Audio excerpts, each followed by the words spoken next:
What's up, everyone? It's your girl, Stephanie, and I am so excited for today's episode of Sex Smarts because I am joined by Dr. Jackie Walters to answer your questions from Instagram.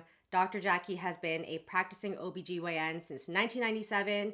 She is a two-time breast cancer survivor, the founder of the 50 Shades of Pink Foundation, and one of the stars of Bravo's Married to Medicine. This was my first time doing an interview on my channel. I was just so nervous to speak with Dr. Jackie. I was just honored that she would take the time out of her busy schedule to speak with me. So if you're interested, all of your questions will be timestamped in the description box along with Dr. Jackie's YouTube channel, a link to her book. I really hope that you enjoy this conversation as much as I did. Enjoy.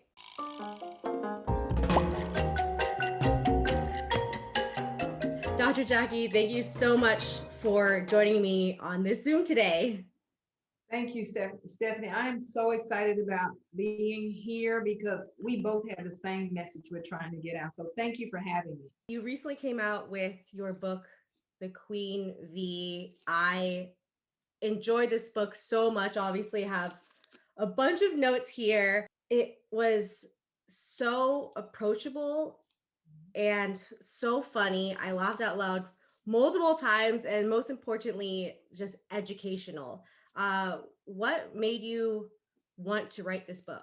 Stephanie, I came from a small town in Mississippi. And when I say small, two traffic lights small. And we didn't talk about it. I grew up in the era where mamas just did not tell you about sex. They didn't talk about your vagina. They didn't talk about your body parts. And you couldn't even say the word vagina. I mean, we used all types of slang words. And I wanted to dispel all of the disempowerment that brings about with a woman where we don't talk about our vaginas. There's some embarrassment around it. So I wrote the book so that I could educate women, inspire them, and uplift them. And with the education, it's going to bring about enough knowledge that you would protect your body like it's royalty, hence the Queen Bee. Completely relate with you there. I mean, I am first generation Chinese, and I would say that Chinese people don't talk about anything at all. And it's just so important, even with some of the questions that I got today from subscribers. Some of them are kind of shocking that these are things that they don't already know about their own bodies, and women don't even look at their own vaginas at all. Many of them don't. And I see it all the time. I see women in the room who will not touch their vagina. They don't want to insert different things into the vagina that will be necessary to cure an infection or birth control. They don't use the mirror at all. So I'm so glad that you are getting it out there. And speaking of cultures, in African American women, we are plagued by so many different types of things that affect us more than any other racial or ethnicity that I can't not say anything. We have to get the word out there so women are more in tune with their vagina and know what it is. There are TV shows where you cannot use the word vagina. You have to say lady parts. I did a tour right before the pandemic hit in New York, and there were shows where I could not say the word vagina. You can say the word penis, but you cannot say the word vagina on national TV. You could say penis, but you couldn't say vagina. You cannot say vagina. I had to say lady parts. Oh my God. I don't know what kind of backwards. Hopefully, I mean, but that's the thing is you are paving the way to normalize speaking about our bodies. So hopefully in the future that will not be even something that people think about.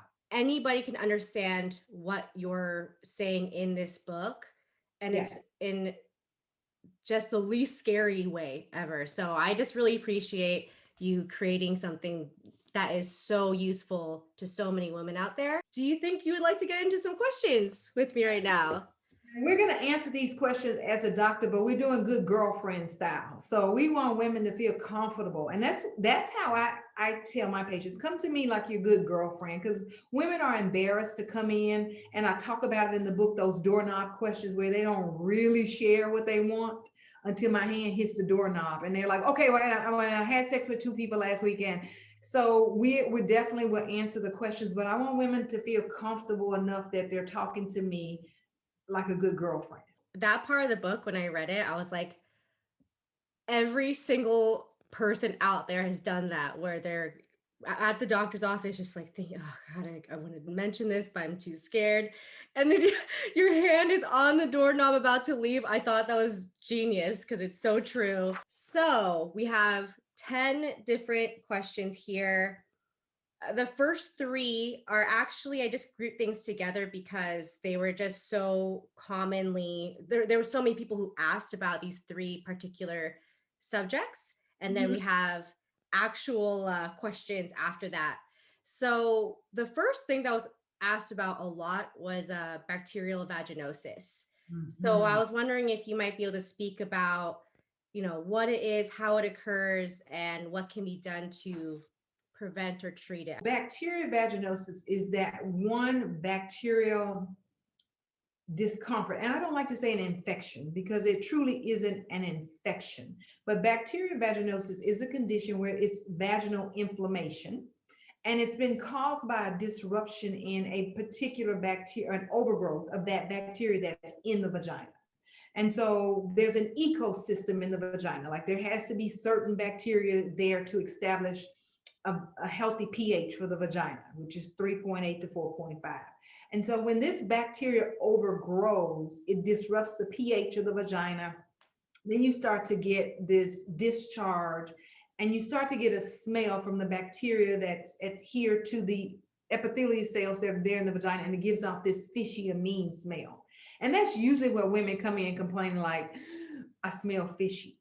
And nobody likes that. And it's more pronounced after sex because you now have this acidic environment with this alkaline semen and you get that fishy smell. So it is a disruption of the pH in the vagina caused by an overgrowth of bacteria that's there. And you have the good bacteria and the bad bacteria. So when the anaerobes, the bad bacteria, overgrows and your pH is thrown off, all the symptoms that women complain of come just rolling out. Now, what causes BV? We don't really know. We really don't know. We know, having sex with multiple partners, introducing things like soap in the vagina. And yes, I said, do not put soap in your vagina. And using no protection, so unprotected sex, medications that can disrupt the pH in the vagina is what we believe causes bacterial vaginosis. But the truth is, we don't know. I guess in terms of my own body, I was thinking about it when my diet changes drastically, like that's when I can tell a difference in like consistency of discharge or smell. Do you think that diet is very directly, uh, you know, I would imagine connected? anything that you do to the body, such as diet, lack of drinking water, that could throw off anything in the vagina, antibiotics. Yes, it can certainly attribute to that. Now, what we want to establish is, let's say it for the world, having a vaginal discharge is normal. It Mhm. is made of mucus and secretions coming from the glands in the vagina and those epithelial cells that are shedding. So, like we know, dust is skin cells, it's just kind of floating in the air. Same thing with vaginal discharge. When you're secreting a discharge that is white to clear, creamy, no odor, no irritation. It's supposed to be there. It's the vagina is a self-cleaning oven, Stephanie. It cleanses itself. And that's one of its cleansing techniques is to have a discharge. So you shed the epithelial cells with the secretion coming from the gland and you're making new cells. So that part is normal. When we get to the point where there's an odor to the discharge, that it changes its color, there's an irritation, or it's copious amounts where you're just pouring out discharge. That's when it's abnormal. And you're right, diet can play a part to all of that. So you want to make sure you are eating a healthy, clean diet. actually, that really ties into our next question, which is about cleanliness. And Mhm. I think a lot of people use the word vagina in place of vulva, they kind of mix it up there. So I wasn't sure if people were asking about whether they should clean their vulva or whether they should douche. If you want to maybe speak about both those subjects, that would be awesome. So we're going to do Queen V Anatomy 101. When we say vulva, we're talking about the labia, the lips. And you have a labia majora, you have a labia minora. So the larger lips, the thinner lips. You have a clitoris that has a little hood on it, clitoral hood. And then you have the opening, the introitus. The perineum is that part where you tear when you have a baby, and obviously the rectum. So you're right. Women will come in and say, my vagina hurt. And so you're right. We do have to fish out what's really hurting, show me what's hurting. And that's where we get into like, you want me to touch it? Yes. Point to what's hurting. So we do need to clarify when we're speaking to our doctors or even talking to good girlfriends exactly what you're talking about. Now, we will say external genitalia, and that covers all of that I talked about. But the vagina is the canal. That's where the baby comes from. That's where the discharge comes from. That's where the period comes from. That is the vagina. We want to be careful what we put in our vagina. Hmm. So I remember writing an article years ago saying, do not put soap in your vagina. Oh my God, Stephanie, if I didn't get a million emails from men and women saying, don't tell people not to put soap in their vagina. And I say, do not douche. Oh my God. Because that product sells millions, if not billions of dollars every year, where women feel like I can just clean it out and then it's back to normal. Well, if it's infectious, truly infectious, you could actually make that process worse. And I talk about that in the book where you're pushing bacteria further up into the canal and you could cause a really bad infection. So no soap in the vagina. It's a self-cleaning oven. Use warm water to clean the vulva, the labia, the clitoris. Stop the soap at the top of the clitoris. And I joked in my book, I call the clitoris the man in the boat. So don't go past that point. Oh my God. This is actually a subject that I really have little knowledge on, but a lot of people asked about this, and it is PCOS, polycystic ovary syndrome. So yeah, if you might be able to let us know like what it is, how it occurs, what can be done about it. So many people asked about this, and I was pretty shocked. So, polycystic ovarian syndrome is a syndrome of hormonal imbalance. And there's an area here in Atlanta we call spaghetti junctions. You have highways. So, this hormonal imbalance just affects everything. And when these hormones are thrown off, you get symptomatic conditions such as hirsutism, having hair on your face, irregular periods, weight gain, infertility, because here's another one of those things. We don't really know what causes it. And the word PCOS is actually a misnomer because back when I trained, we thought that this condition was due to the fact that the woman had many cysts. Yeah, polycystic. Okay. Right. What we believe is that there's a defect in the insulin, and the body takes glucose and brings it into the cell to use that as energy. And you need insulin to get that into the cells. Well, whether there's a defect in the actual cell receptor or if there's a defect in the actual insulin, and you may hear insulin resistance, your body's got all of this insulin just circulating around. Insulin will cause the ovary to become thick and harden. And when the ovary is thick, it cannot release those follicles, those cells. So you end up with a bunch of follicular cysts going around the ovary Mm. that looks like a string of pearls. And so those patients have follicular cysts, polycystic. But when the ovary is thickened and the cyst can't release, you're not secreting the proper amount of estrogen and progesterone. You have too much androgenic hormone, the male hormone, and hence that causes hirsutism, weight gain, belly fat, And so you see the anatomy where polycystic, then you have all of the symptoms. The crazy thing about PCOS, it could be this little tiny small young lady who has no features of PCOS, but she's polycystic. Or it could be a lady who has a lot of weight, has grown hair on her face, lots of abdominal fat.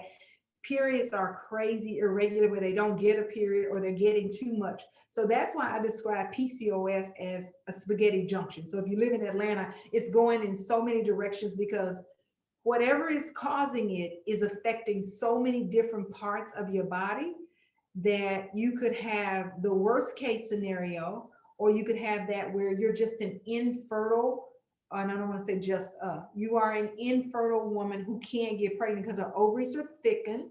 She's not secreting hormones. She's not releasing an egg. So she's not ovulating and ovulatory. And that's PCOS. And it's a monster because the medication that we use a lot of times will be metformin, which helps the body to use that insulin properly. But if you take metformin and you're eating inappropriately, it can cause diarrhea, nausea, vomiting, abdominal discomfort, and you just feel horrible. So you have to eat a particular way in order to take the medication, or the patient's placed on birth control pills trying to regulate their cycles. It's truly a spaghetti junction. I mean, it's so many moving parts to this hormonal imbalance. Mm. The truth is, we don't know why. Whether it's inherited, whether it is something that is happening and we just haven't figured it out, we don't know. So it's like you can't even just pinpoint anything down, and it can affect just And the anybody. so wide in that, again, it may be this tiny petite young lady who has just a patch of hair on her abdomen and she's not ovulating, not getting periods. Or like I said, it could be a lady who has all the features of PCOS. That's one of the scariest things I've really heard that seems like more common. Yeah, and I want to encourage all women, if you think that is you, though, to sit down, either read the Queen V, Google it, talk to your doctor, because there are treatments out there. And crazy enough, when you undergo the treatments and the symptoms improve, it's almost like your PCOS is going away. And and we can't explain what happens, but women definitely get better. Two questions about HPV. Mhm. So first question here is, I have HPV. Do I have to tell my partner? Some doctors told me no, others yes. And both people are correct. Oh wow. HPV, human papilloma virus, and it's a family of viruses that can cause warts, genital warts. They can it's the two types, or a family of high risk HPVs that can lead to cervical cancer. And so, yes, HPV is on the rise in that we know more about it. So when you know more about it and you test, you find that more women and men, and that's the thing, men have it too, know about HPV. Now, the question was, do I tell my partner? One doctor said yes, and one doctor said no. I'm going to say both. And I'm going to say no in a sense that if you know you have HPV, there's a time and a place and a partner that you should share that information with. Like, you should not meet some partner and you want to start with, I have HPV. That just shut that relationship down, because now the person is focused on, okay, what is HPV and what's that going to do to me? Mm.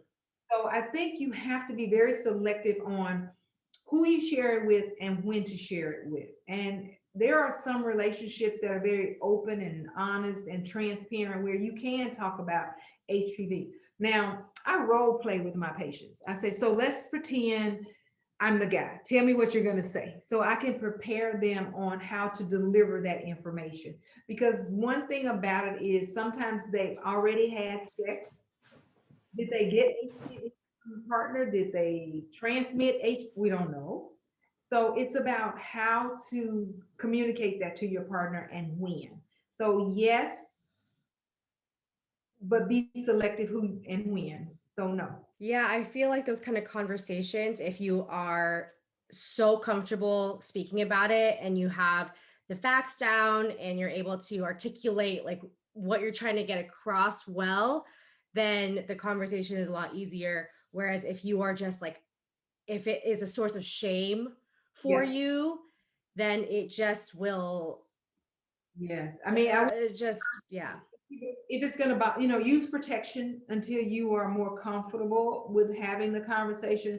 But if you've already had unprotected sex several times, you know, you may have transmitted it or you may have had it transmitted to you. So that's a hard one to tell a girlfriend or a patient on what to say and when to say A it. question that I was interested about too is what are the chances of really getting cancer from HPV?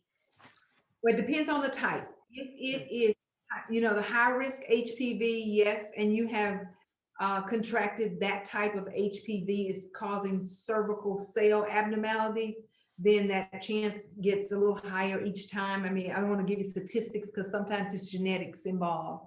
Mhm. But if you have a low risk HPV, I can certainly say about 65% of the time your body is going to heal itself, and whether the virus is gone, whether the virus is dormant, it's not going to affect the cells.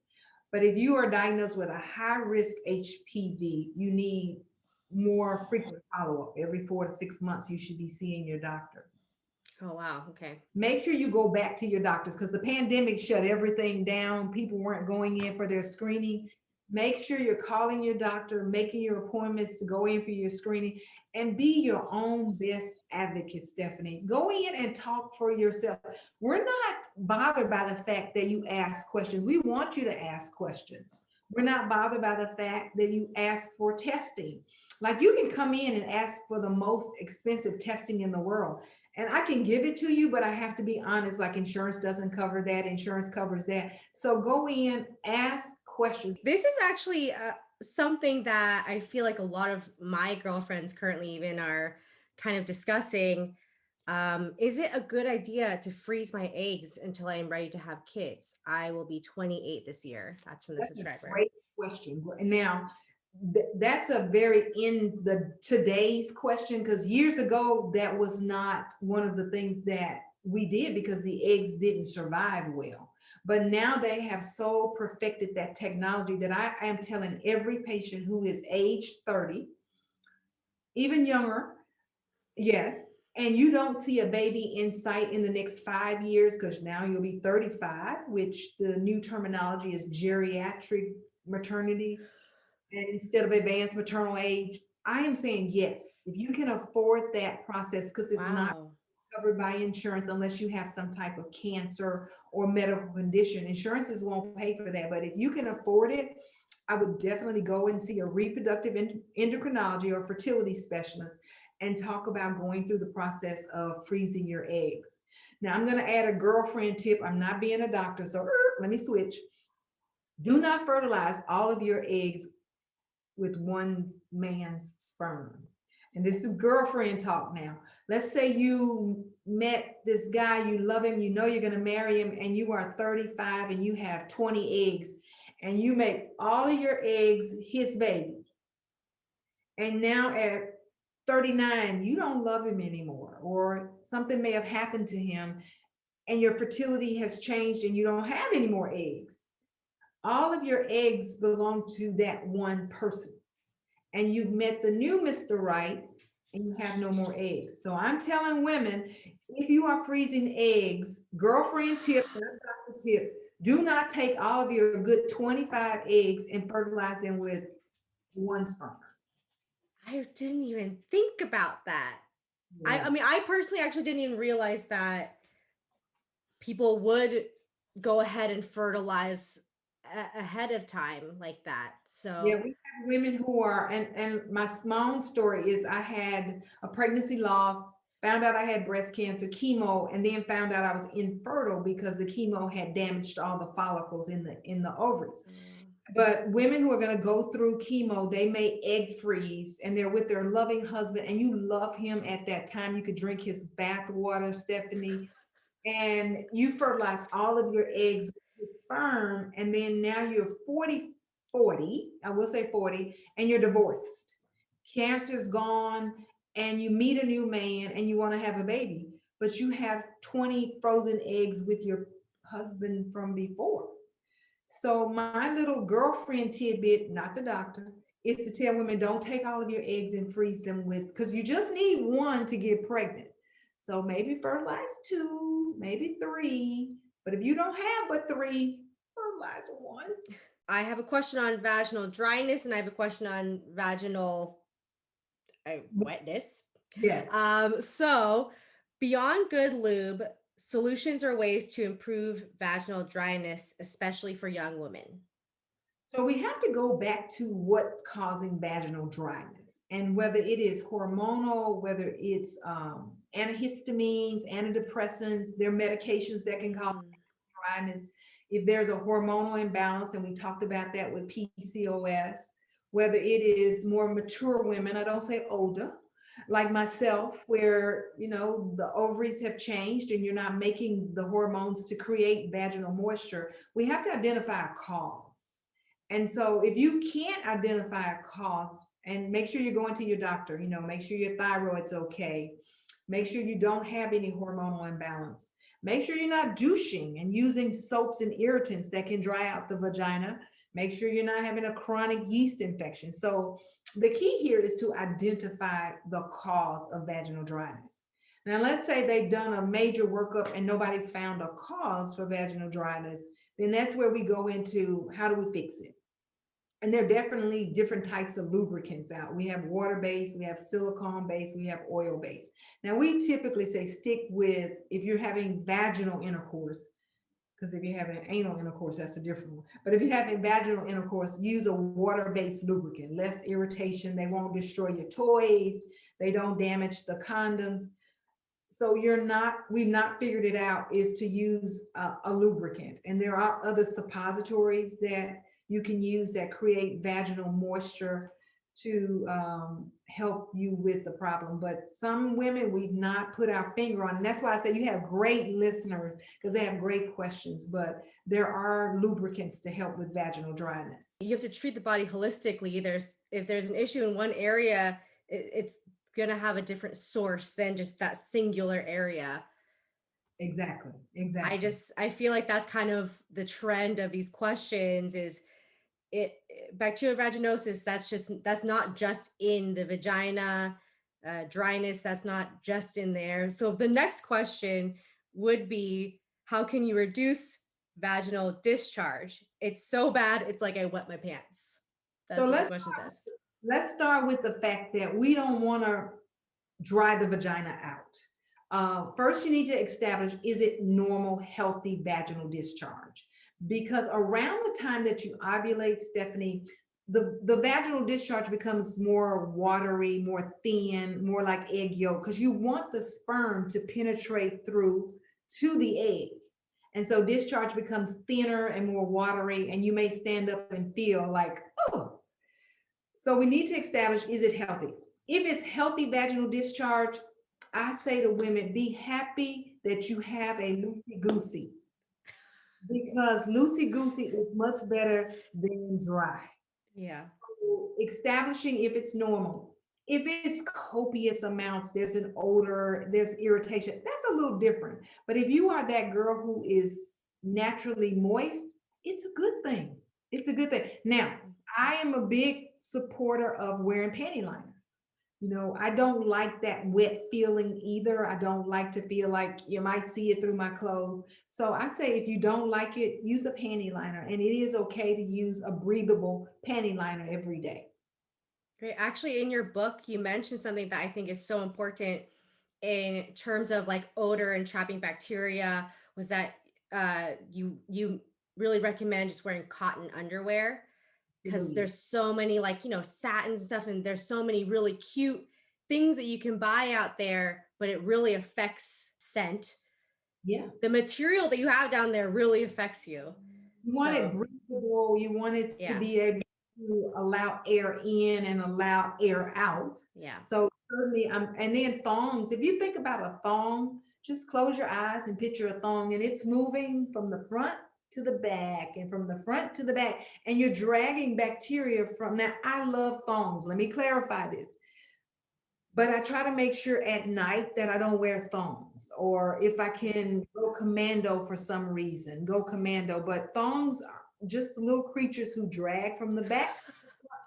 And you know how we say wipe from the front to the back? Same thing. A thong can sometimes Mm. be an irritant in itself. So that could be setting you up to No. disrupt the pH in the vagina. So we have our last question here, Mhm. and that is, when should I start seeing a gynecologist and what can I expect at my appointment? So if you read the information put out by the American College of OBGYN, ACOG, it definitely supports a younger woman coming in about 15, 16 to establish a relationship with her doctor, start to ask the hard questions, start to talk about pertinent screening. But your first actual pap smear is age 21 now. Mm. So if you wait until 21, I understand it, but you really don't want to come in and not know this person. And the first time you know her, she's going to know you in that close, intimate way. So I do tell women, 16, 18, make sure you're coming in, especially if you are sexually active. Mm. You want that relationship. I always tell them, I say, listen, ladies, good people make bad decisions, and I'm your hotline, I'm your help to get out of that place. So establish a relationship early. Your first pap smear is at 21. What to expect? We are real doctors. We take care of a woman from her rooty to her tootie, though our expertise: breast, vagina, cervix. So come in and expect a thorough exam, heart, lungs. Learn how to do your your breast exam. Talk about whether you are a candidate for a mammogram, because if your mom and your sister had breast cancer, you may get your mammogram earlier, and then you'll get a pap smear. At age 30, we'll do a pap smear and co-testing, which is to do HPV testing. Mm. And the news about every 3 to 5 years you need a pap smear. Those are the guidelines, but you need an annual visit because a lot of times women forget about ovaries. Can we detect an ovarian mass, an ovarian cyst? Because ovarian cancer is out of the stall before most women know that it's there. So we do a bimanual, the part where we put the fingers in the vagina and we massage the uterus to see if there are fibroids. We look at the cervix to see if there are any abnormal growths or polyps. So when you go to your OBGYN, you're getting not only a discussion about your vagina, your uterus, ovaries, and appropriate testing, but you're also getting a physical exam where we can put our eyes on it and our hands on it. Just this overview, even when I was younger, if someone had told me, like, these are the things that, as a doctor, you were looking out for, and this is like why you need to come to these appointments. I don't know, it just was very clear cut, and reminds me that I just turned 30 last year, so I need to come in for my appointment. Time to egg freeze. Obviously, women are having children a lot later now, so this is such a hot topic, and I really didn't expect for you to say around my age. After 35, the risk of genetic abnormalities, because those eggs have been there for Yeah. 35 years, the risk of genetic abnormalities start to creep up. So as a woman 38 using your 30-year-old eggs, you just increase your statistics of a healthier pregnancy, Yeah. and a healthier baby. So I certainly would say it's time to start having that conversation no later than 35. What I'll do is tell women, I definitely have started a YouTube channel, and I'm going to do quick snippets on little things like commandments around your vaginal health. Um, what does this mean to have this done, and eating healthy that we talked about today. So I definitely want to drive them to the Dr. Jackie YouTube channel, because I'll give out tidbits like that. And we'll talk about egg freezing. I'm going to sit with a fertility specialist to just give you some quick pointers on this is what to expect. And if they'll share with us, a range of this is what it'll cost you to do that. I want to make sure we're educating women so you don't turn 40 and find out, oh my God, it's too late, or you're been diagnosed with breast cancer and have to start chemo. That's something you never think about, because what you want to think about is I want to live and not die, and you don't think about egg freezing. So we want to put that out there so women know. Dr. Jackie, Thank you so much for joining me today. I feel like a lot of what we spoke about, you elaborated even more in your book. So, everyone, check out the Queen V. Of course, like I said, I'll have the links in the description box down below, as well as links to your YouTube channel. I'm really looking forward to watching all your videos. Stephanie, I thank you so much for having me. I appreciate the work you're doing. We all supplement each other in making sure women are living healthier lives sexually and their feminine health. If they want to know more information about me, Dr. Jackie, you can go to my Instagram page at The Real Dr. Jackie. You can go to Facebook and Twitter at Dr. Jackie Walters. Get my book on Amazon and at Barnes and Noble. And check out my YouTube, Dr. Jackie, because I'll definitely give out more tips on feminine and sexual health. Awesome. Thank you so much, Dr. Jackie. And I hope that you are staying as safe as possible and healthy. And I really appreciate you speaking with me today. Thank you. And you be safe as well. Thank you. All right. Bye. Isn't Dr. Jackie just the best? I honestly, after that conversation, I just felt so pumped up. I don't know a better word to describe her other than inspirational. I felt so knowledgeable also after speaking with her. She just makes you feel so comfortable. And that's all I really want for this channel, is for us to feel comfortable about speaking about our bodies and these subjects that are stigmatized that really shouldn't be. So like I said a million times before, everything will be linked down below. Yeah, I have actually another Sex Smarts episode already filmed and a couple in the works. I know I took a break there, but life, pandemic, really, you know what I'm talking about. I really do feel energized. That's a good word for it. Energized and motivated about some of the content that I have coming up for y'all this year. Yeah, I'm very excited. So keep an eye out for more episodes of Sex Smarts. Again, thank you so much, Dr. Jackie, for filming this with me. I really hope y'all are staying safe out there. And I will see you in the next video. Bye.